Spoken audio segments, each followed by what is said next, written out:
He's the disciple famous for a lack of faith. Seeing is believing, or else. But he is transformed by the sight of the risen Christ. My God.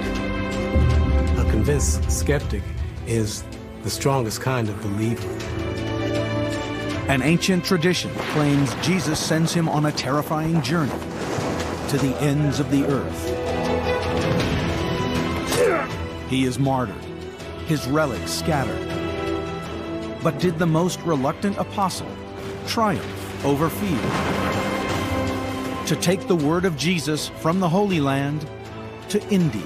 A direct line to the very source of Christian faith. Science puts his relics to the test to reveal the truth about doubting Thomas.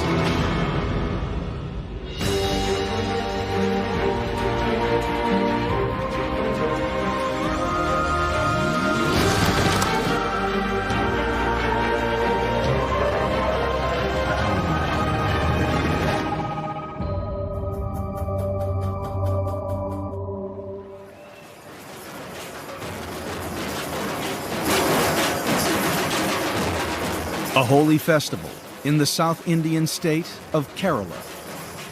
Worshippers here follow a liturgy they believe was handed to them directly by one of Jesus's 12 disciples, a man 7 million Indians claim brought Christianity here. Thomas. Christianity appears in India at some point in the first few centuries of the Common Era. It's a little bit of a mystery. It may be there as early as the 2nd century, and maybe it's plausible that it even arrived in the 1st century. Is it possible the disciple famous in the Bible for doubt founded one of the earliest Christian churches in India? Thomas is listed as one of the 12, so we know that he's one of that inner group of Jesus's disciples. He's best known as the one disciple who wasn't present when Jesus first appeared after his crucifixion.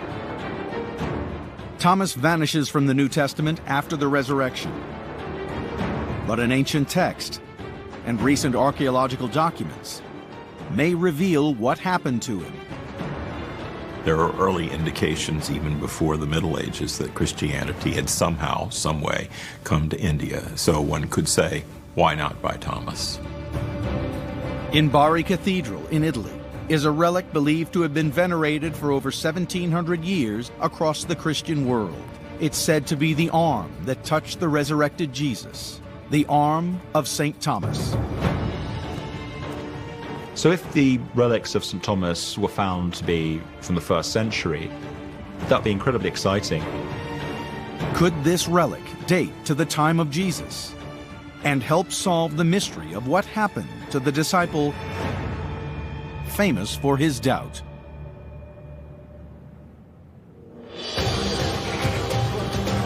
Thomas is present in all 4 Gospels, but it's in Jerusalem, after Jesus has been crucified, in the Gospel of John, that his story comes into focus.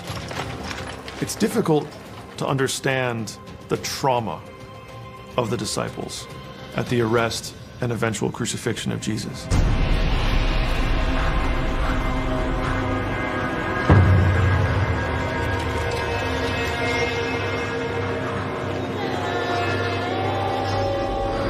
We get the sense that they believed this movement was over. Thomas misses the defining event of Christian faith. He's not there on Easter Sunday night when Jesus first appears to the 10. He misses out on Jesus saying, "Receive the Holy Spirit." It strongly suggests that he had not only abandoned hope in Jesus, he had abandoned the other disciples as well.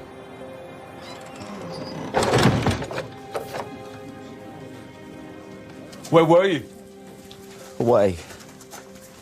I went away. Thomas. So little faith. It's over. Perhaps he felt that now that Jesus was dead, that the group should fragment and break up. Perhaps he decided to grieve privately.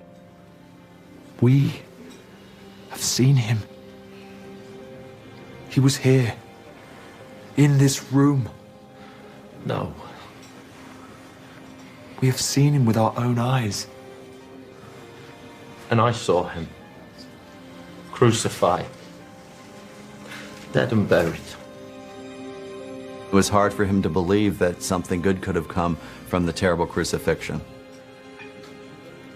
Unless I see in his hands the print of the nails, and put my finger in the mark of the nails, and put my hand in his side, I will not believe.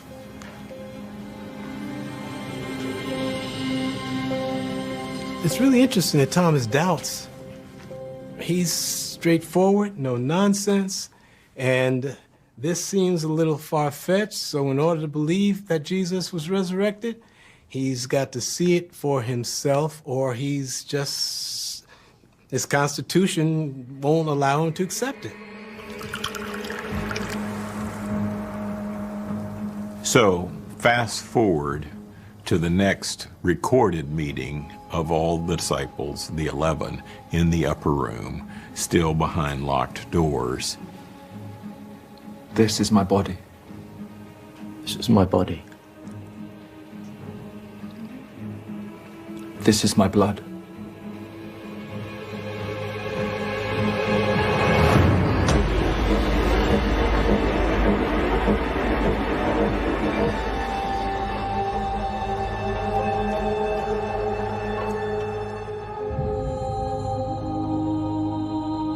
Jesus appears again, and it appears quite specifically an appearance to recover Thomas from his disbelief.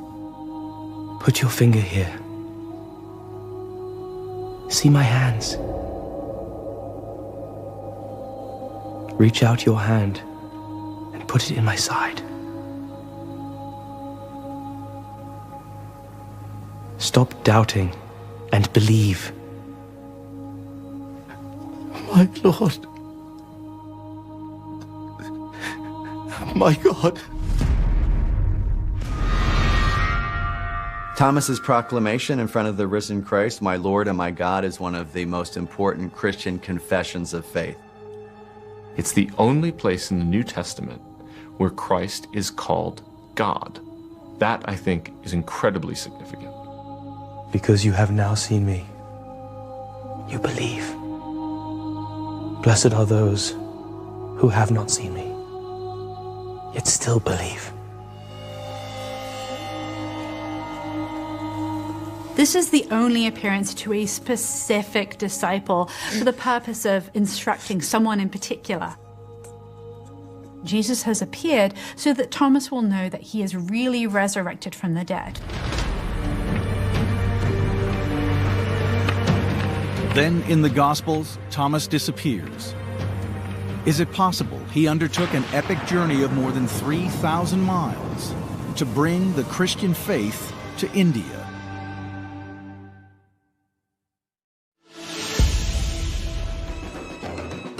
Kerala, southwest India.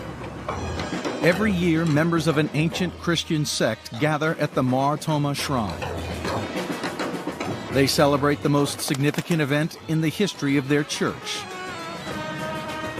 the arrival of the Apostle Thomas, who they believe came here in 52 AD. Jesus told the apostles, "Go out of Jerusalem to the entire world and preach the good news." So Thomas decided to go to India.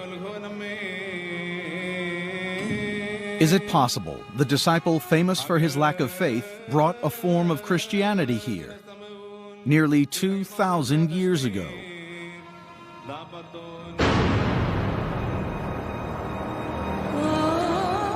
In the Bible, the resurrected Jesus leaves his disciples with a final mission.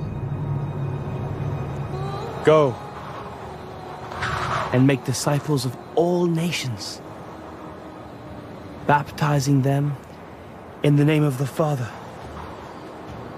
and of the Son, and of the Holy Spirit.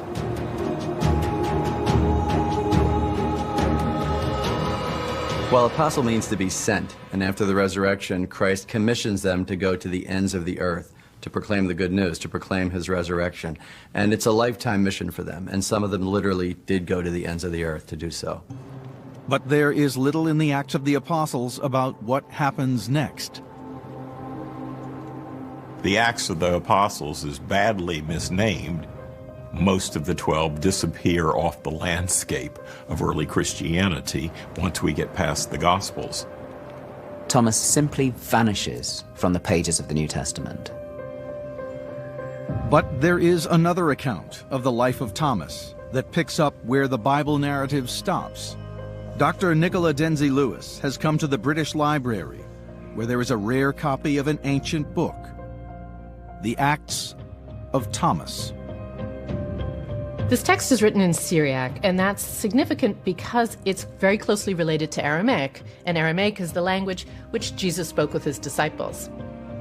So this is a really, really fabulous piece to the puzzle in uncovering a little more information than we had before about what Thomas was up to. And the story goes that after Jesus' death, the disciples are getting together and they're trying to decide who goes where. And they actually draw lots. Thomas chooses the short straw.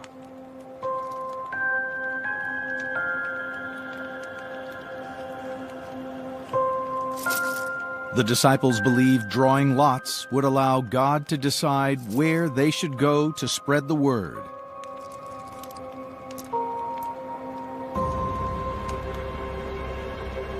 Thomas gets India. I cannot go. I do not wish to go. To a first century Judean, India was on the other side of the world. So it would have been enormously daunting for anyone to think about traveling to India. How can I, as a Hebrew man, go among the Indians to proclaim the truth?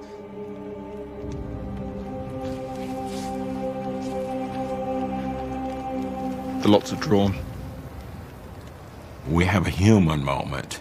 Thomas says, I'd rather not go to India. I mean, that's a whale of a long way from here, and who says that I would even be able to understand the people at the end of the earth? According to the Acts of Thomas, not even Jesus can persuade him. Fear not, Thomas. Go away to India and proclaim the word. For my grace shall be with you. Wherever you wish to send me. Send me elsewhere. To the Indians. I am not going. I don't see Thomas as a stubborn skeptic. I see him as someone who may be a critical thinker. Someone who has to reason his way into faith. And too often we separate faith and reason, but faith is a reasoned trust. After a night of prayer, Thomas finally accepts his lot. I go wherever you wish. Oh, Lord Jesus. It would have been a hugely challenging proposition for someone who was from Galilee to go to India. It would feel like being exiled to Mars.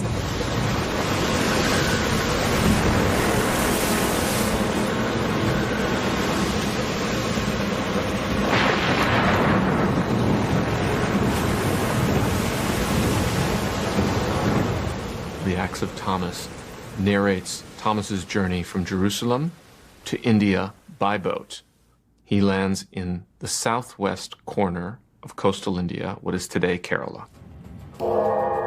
According to the story, upon arrival in India, Thomas is introduced to a legendary king, Gundafar.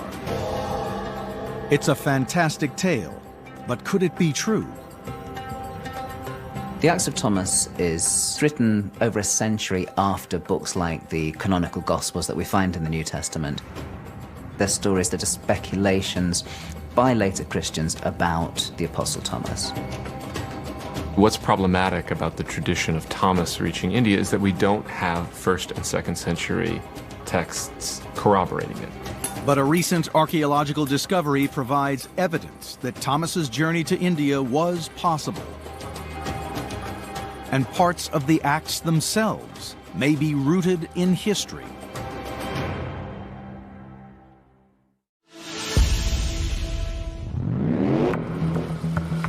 India, the Malabar coast, in modern-day Kerala. In 2007, scene of a spectacular archaeological discovery. Believed to be the site of the lost ancient port, Muzuris. Archaeologist Professor P.J. Cherian is leading excavations. We started our excavations in 2007, and so far we had 61 trenches. That is 1,000 square meter area. From the excavations at Muzuris, hundreds of thousands of pottery fragments have been found, thousands of which are clearly from the Mediterranean world, particularly wine amphorae, that's wine containers, on a scale that eclipses most other sites in India. Muzuris was the center of a thriving global trade in luxury goods that stretched from Europe to China. Huge quantities of spices and aromatics, however, were being brought to the Roman world as a result of the Indian Ocean trade, as a result of connections to places like Muzuris. Only an estimated 1% of the site has been excavated. But the volume of trade revealed suggests Thomas could also have made the journey here in the 1st century. In the Roman period, people know that if you follow the monsoon, you can get to India in under 40 days by ship.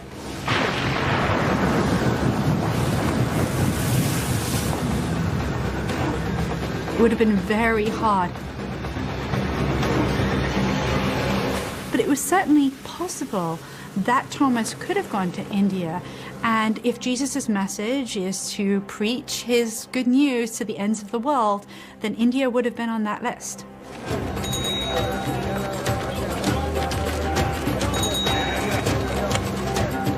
A stranger coming to Muzuris for this first time, it must have been quite a surreal experience.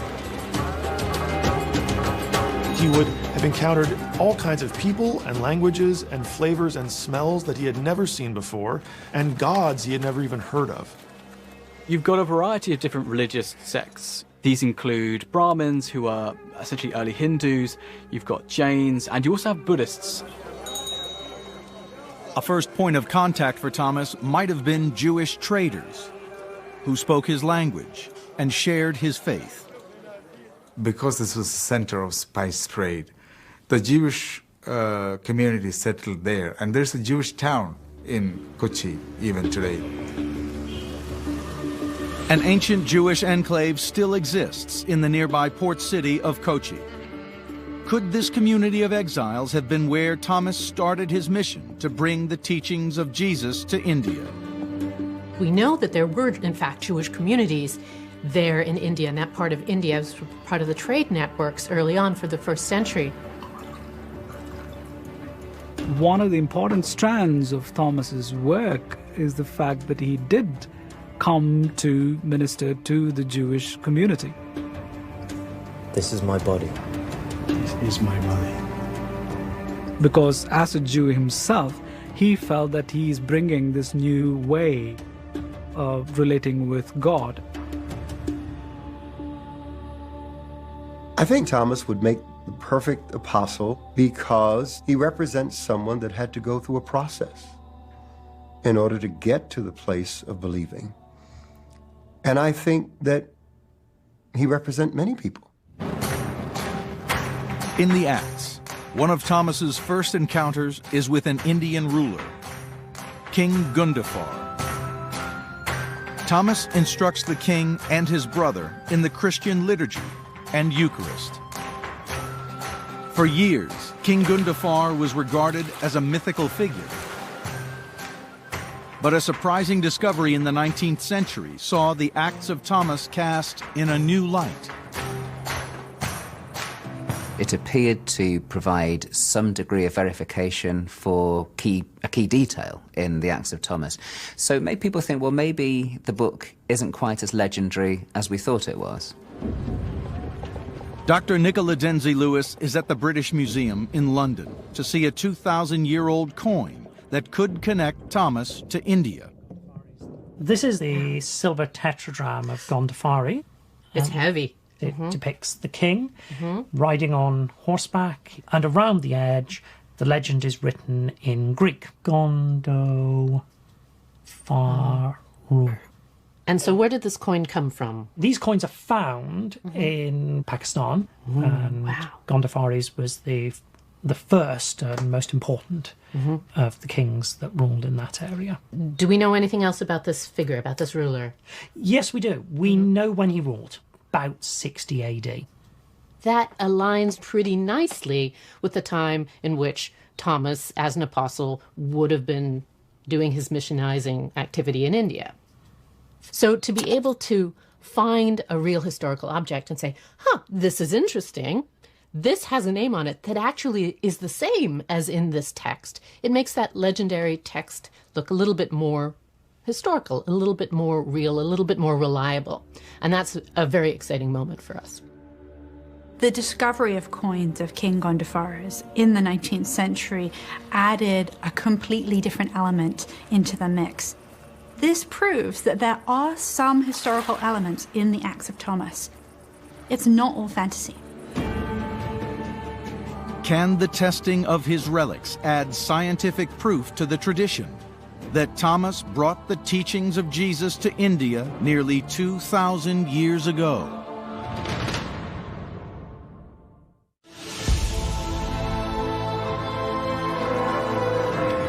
Kerala, southwest India.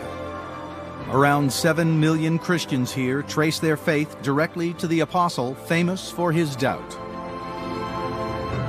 They believe their ancestors were baptized by one of Jesus' 12 disciples, Thomas. Stop doubting and believe. My Lord, my God. Thomas vanishes from the New Testament after the resurrection.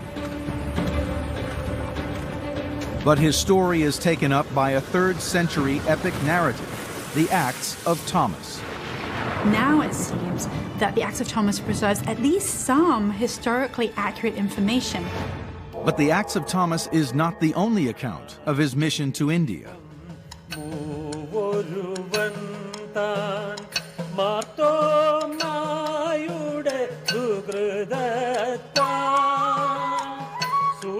There are 2 different sets of songs that we continue to sing.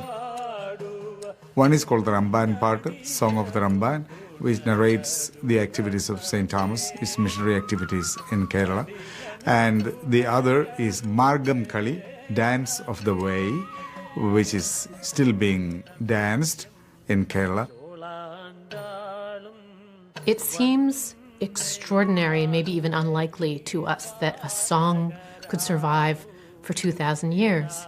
But we have to realize that in antiquity, in the Indian culture, there were trained village bards who would learn these songs, and these songs would be passed down from generation to generation orally. And in that way, they were very stable, and it's completely plausible that a song could have a very ancient background.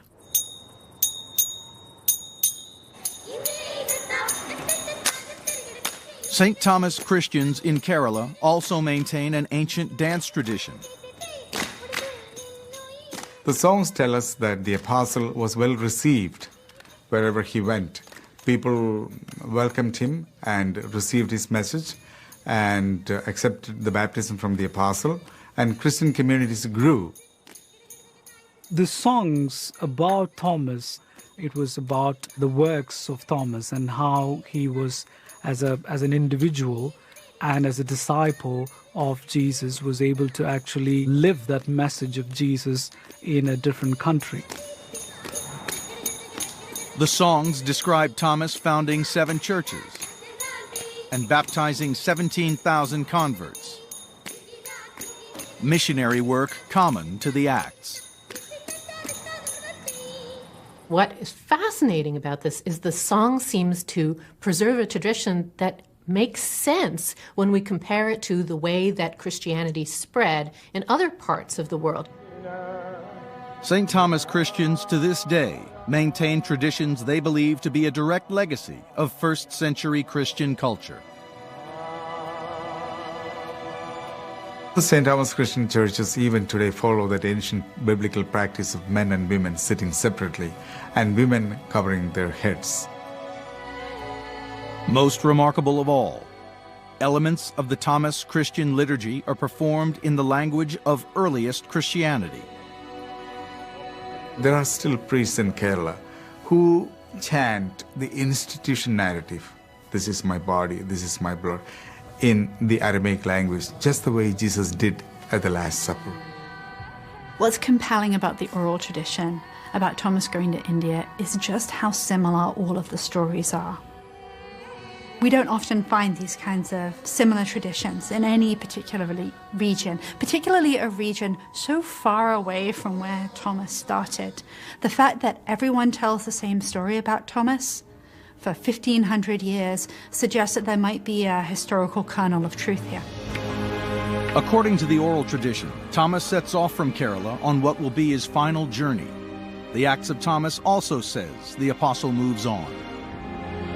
Thomas moves to another kingdom. This one has a king whose name is Mizdeus. And he starts doing the same thing in Mizdeus' kingdom.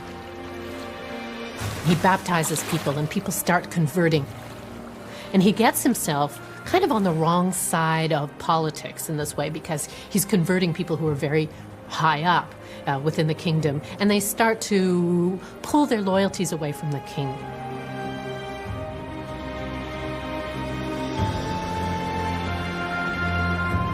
It makes the king angry, and by the time Thomas converts his wife and the king's son as well, Mizdeus has had enough.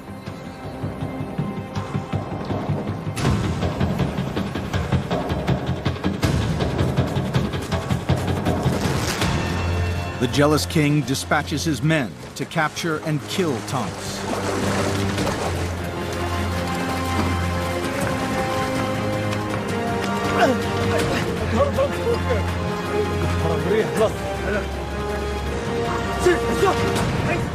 His final words repeat the same acclamation he made in the Gospel of John when Jesus, the risen Christ, appeared to him.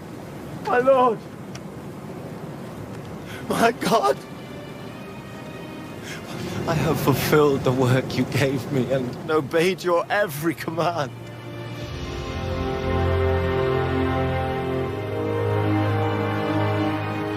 Today, I receive my final freedom. He dies being pierced with spears. Thomas has understood something very important about discipleship, that it's all about following Jesus, whatever the consequences, and that will include persecution, suffering, and death.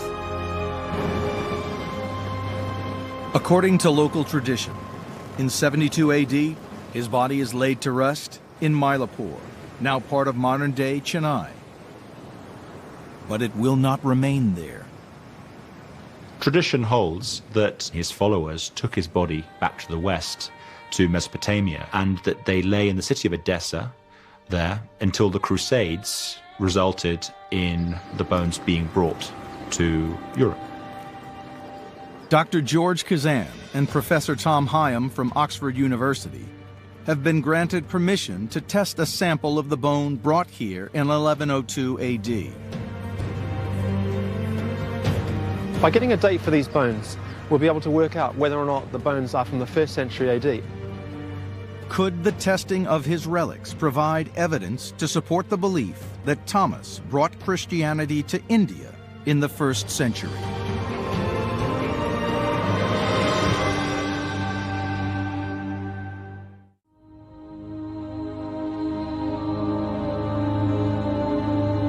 Bari, Italy.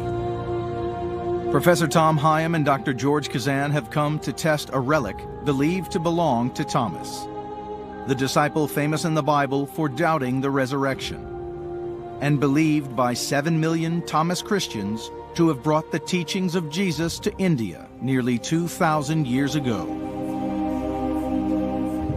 It's really exciting because a first century date would potentially open the door towards validating the tradition of whether Thomas went to India.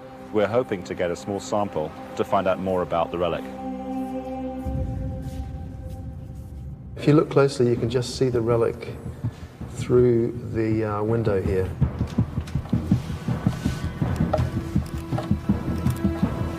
And then you've got a couple of screws here by the look of it. And then you can just lift this right off and get access to the relic. Okay, keep going. I've got the bone, yep. It's quite a big bone. It's like forearm, isn't it? Yes, it's supposed to be the left radius.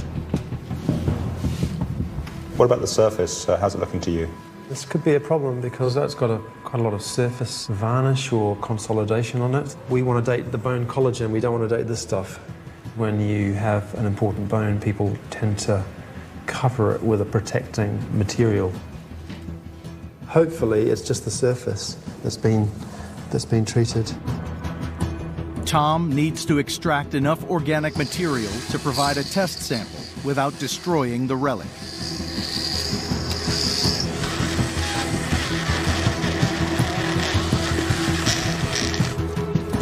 Okay, I think that's enough. We're done.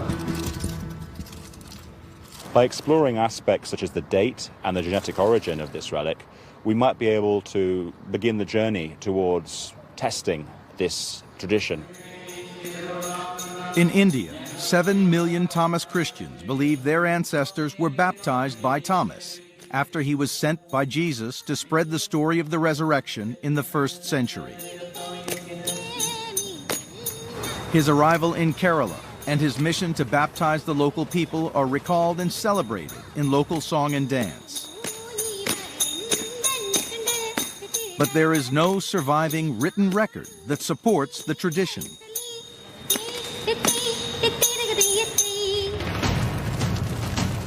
In 1498, the Portuguese arrived in India with a different Christianity. Initially, they were fascinated by the fact that there were Christians here. But then slowly they realized these Christians worship in a different language. They seem to have believed in astrology and reincarnation. They had carvings of elephants and dancing girls on their crosses. This didn't seem like Christianity at all. The problem with them is they weren't Catholics, and they didn't look proper to the Portuguese. In 1599, the Catholic Church declared the St. Thomas Christians heretics. They collected up all the documents that they had from these Thomasine Christians and destroyed them, burnt them. The history of early Christianity in India, recorded on palm leaf manuscript, was put to the flame.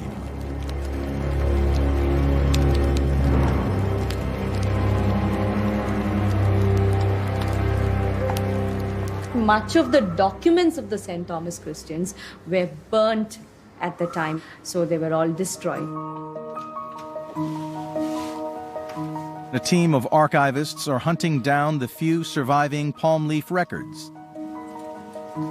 It's an all India phenomenon. Palm leaf as writing material, because that was what was available readily in Kerala, unlike in the Middle East where you would have parchments or scrolls and paper.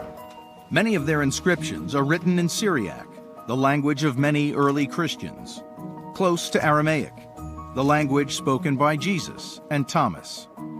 So far, the oldest dates to 1291. What they've achieved so far is very, very important, because for a long time, the story of Thomas was kind of brushed aside as a kind of a mythical legend by the Western scholarship.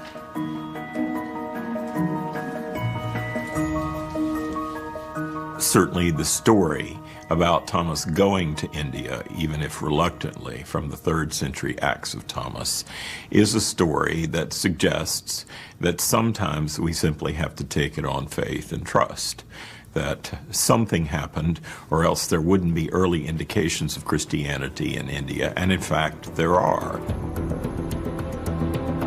Can the testing of his relic, believed to be his bone, provide scientific evidence to support the tradition that Thomas brought Christianity to India? Any such evidence and proof would actually validate the presence of a tradition that has been there for nearly 1800 years. The time has come to put the relic to the test.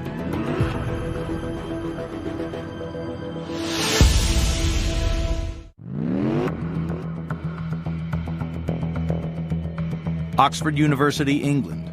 Professor Tom Hyam and Dr. George Kazan are about to test a sample of bone, a sample taken from a relic venerated as an arm of the Apostle Thomas, believed by millions of Thomas Christians to have brought the teachings of Jesus to India in the 1st century.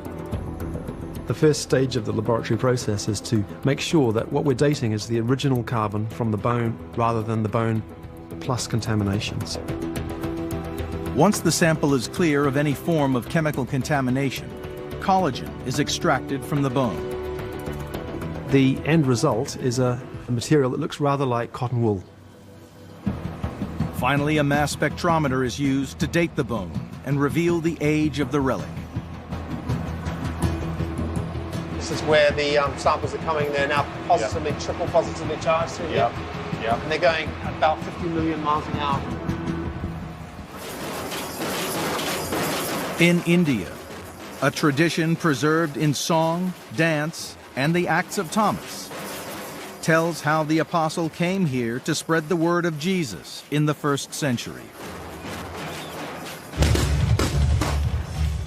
I think it's possible, even plausible, that Thomas went to India because we know that this was a fairly well-trod route, and we have a text that explains Thomas's evangelical mission to India, and we have a community in this corner of India that goes back to antiquity.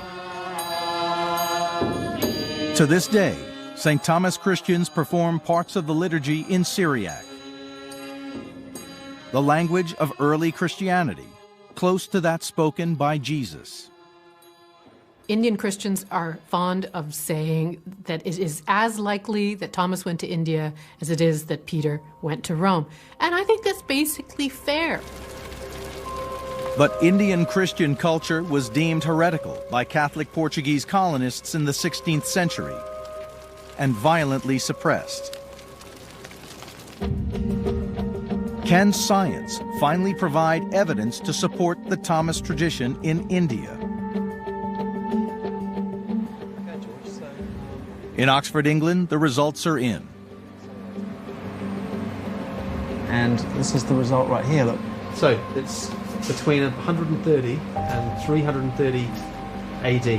Yes. So it's a little bit later than Thomas would be attested to, but it's still incredibly old. Well, that's very exciting.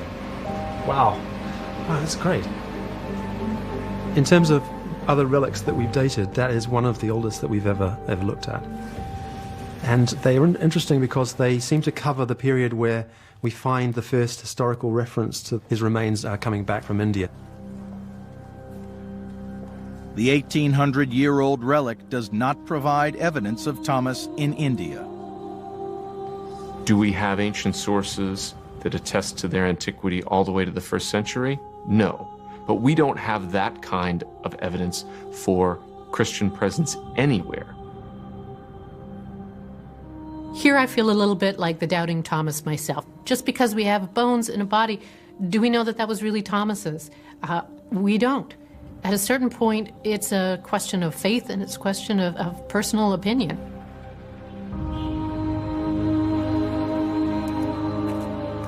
Over 400 years after declaring St. Thomas Christians heretics, the Roman Catholic Church made Thomas the patron saint of India.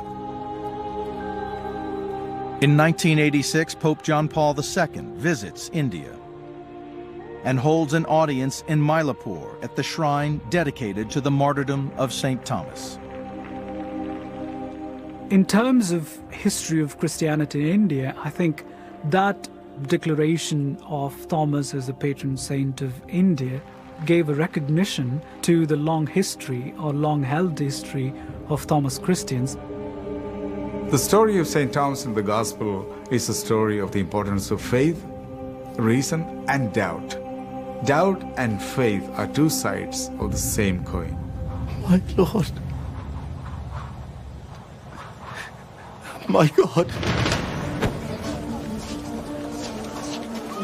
Without Jesus' commission to his disciples to become apostles, that is, to go out from Judea and Galilee and spread his message around the world, there would be no Christianity. Frankly, the followers of Jesus would have gone down in history as a sect of Judaism.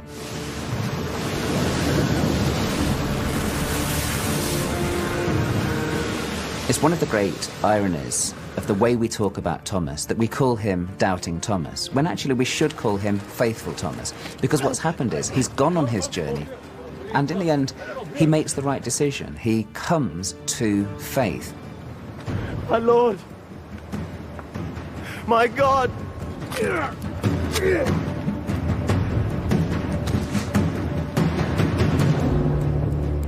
Doubting Thomas might be the perfect apostle because he, in a sense, represents all of us. We all have doubts in the spiritual life, and all of us, I think, out of our human nature, want proof.